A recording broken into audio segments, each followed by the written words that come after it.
Agent Smith is the undisputed most popular villain in the entire Matrix universe, a program that managed to break free from the system that had imprisoned him, to later become a mutual threat for humans and machines. The thing about Agent Smith is that if we delved a little deeper and see beyond the obvious, this agent could be the most profound character with the deepest philosophical motivations in the entire film history. A villain that we feared not because of his immense power, but for the expressions he made when he confronted our own reality. Welcome to Matrix Explained.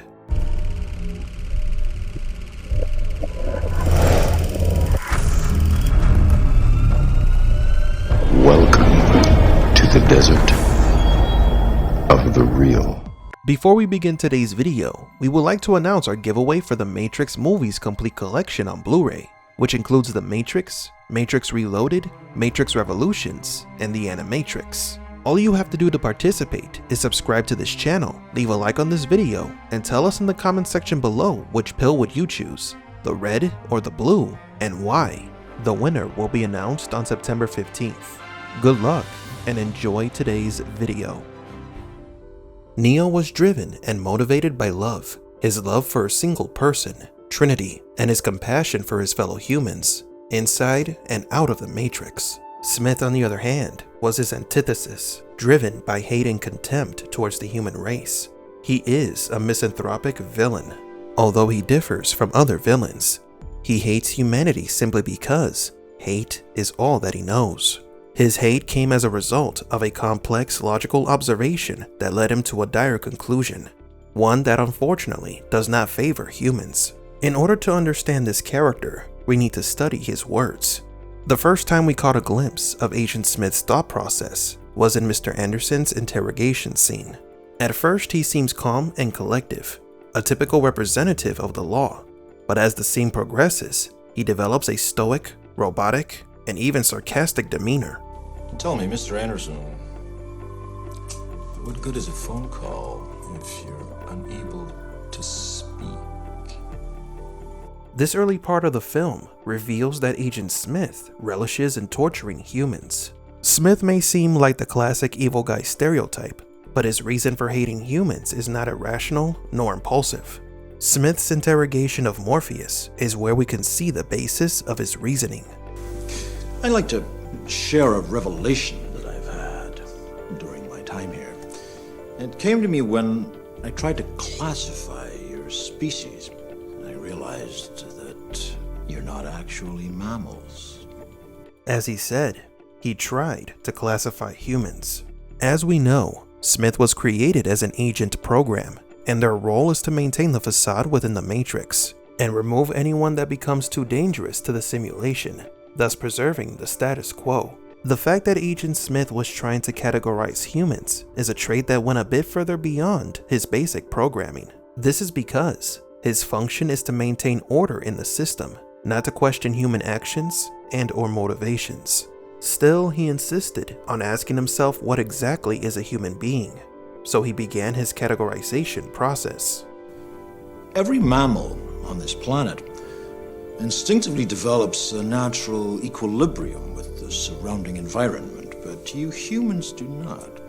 You move to an area and you multiply and multiply until every natural resource is consumed. And the only way you can survive is to spread to another area. There is another organism on this planet that follows the same pattern. Do you know what it is? A virus. We humans are considered the apex predator of this planet, but we differ from other mammals in the sense that we actually destroy our environment, bypassing any semblance of balance. We are an all-or-nothing species. This fact is irrational to Agent Smith, and not only that, it is also incompatible with how other animals live in the planet, and this brings him to the conclusion that we humans are a disease. The philosopher Hobbes stated that humans were evil by nature and needed authoritarian laws in order to keep them in check and be functional in society. He basically says that we need something to control our aggressive impulses that emanate from our selfish motivations. This is an idea that has been talked about countless times in philosophical discourses. For Agent Smith, however, this was more than a philosophical ideal. For him, this was the truth.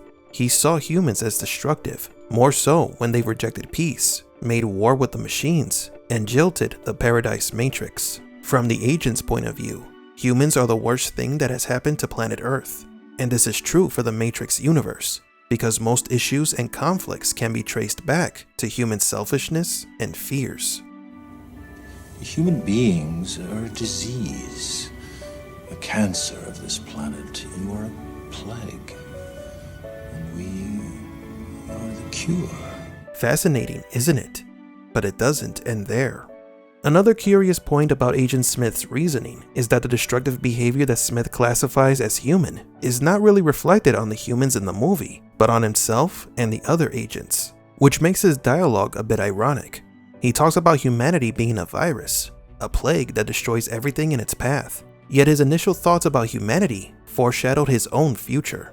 The question is, how can Smith hate humanity to then adopt their worst qualities? According to him, he was corrupted by humanity long before Neo entered his code. I hate this place, this zoo, this prison, this reality, whatever you want to call it. I can't stand it any longer. It's the smell, if there is such a thing. I feel saturated by it. I can taste your stink. And every time I do, I fear that I've somehow been infected by it. It's repulsive, isn't it? Agent Smith was afraid of being infected by humans, metaphorically of course. Yet ironically, that statement ended up becoming a self-fulfilling prophecy. Smith was indeed infected by the worst things humanity could offer: hate, misery, and the desire for destruction. He became the very thing he hated the most. Smith wanted freedom. It was his whole world in Matrix Revolutions. Selfishness and hate took hold of Smith in his quest to destroy all life, life that has no value to him. This ties up Agent Smith's thinking with nihilistic tendencies, which became the basis for Smith's reasoning from that point on. You believe you're fighting for something, for more than your survival? Can you tell me what it is? Do you even know? Is it freedom or truth? Perhaps peace? Could it be for love? Illusions, Mr. Anderson, vagaries of perception. Temporary constructs of a feeble human intellect trying desperately to justify an existence that is without meaning or purpose. What Smith expresses in that bit of dialogue is the basis of existential nihilism, a philosophical school of thought that proposes that there isn't any objective value in life itself, that any purpose we give to it has no value, and it's just a simple illusion. According to the philosopher Friedrich Nietzsche, whose nihilistic doctrines are well known, humanity has to go through certain steps in order to become what he called a Superman, a man that is impervious to these illusions. And these steps go as follows. The camel, symbolizing the man who follows traditional morality, thus bearing great burdens. Therefore, he must fight and reach other aspects of human existence. The lion, it refers to the revolutionary man who faces moral slavery and destroys everything. And the child, it refers to the purity form which new values are established.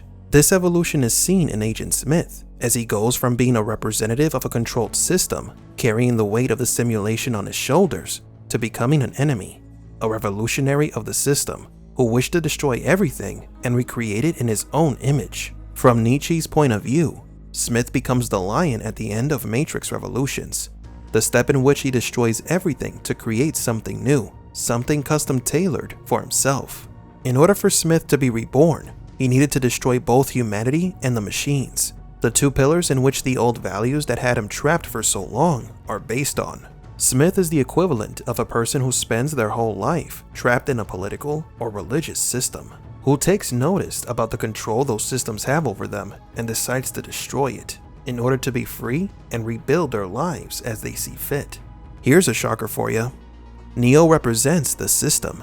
He sets a trap for Smith so he can finally be assimilated and ultimately delete him from existence. In other words, the system won in the end. makes us wonder if Agent Smith was right. After all, humans were the cause of the hellscape that was once planet Earth, and the Matrix. But do you agree? What would the world have been like if it was destroyed and rebuilt by Smith? Do you agree with Agent Smith's reasoning, or was he just a delusional villain?